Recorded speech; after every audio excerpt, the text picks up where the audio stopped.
Selatan Aspahani menegaskan saat ini pihaknya sedang fokus dalam pengiriman logistik ke 7 kabupaten yang harus diterima pada tanggal 25 November 2015. Pengiriman logistik dari KPUD ke TPS masing-masing di wilayahnya harus dikirim dari rentang waktu 30 November hingga 8 Desember 2015.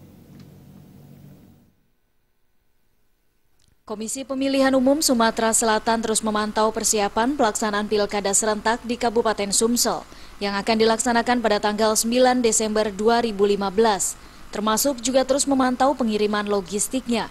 Aspahani, Ketua KPU Sumsel, mengatakan kini yang menjadi perhatian pihaknya saat ini yaitu pengiriman logistik pilkada di 7 Kabupaten Sumsel.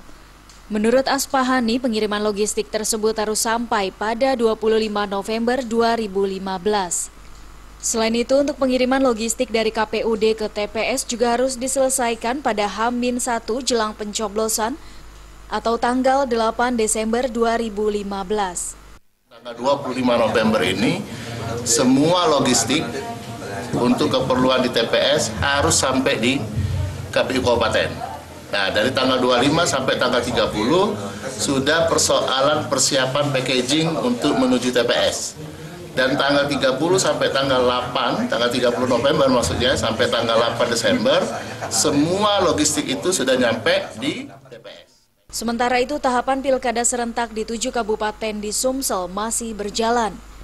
Di masa kampanye ini, ada 2 kabupaten yang masih melakukan debat kandidat. Dan pihaknya menegaskan masa kampanye maupun debat kandidat harus selesai pada 5 Desember 2015. Dari Palembang, Sumatera Selatan, Tim Liputan.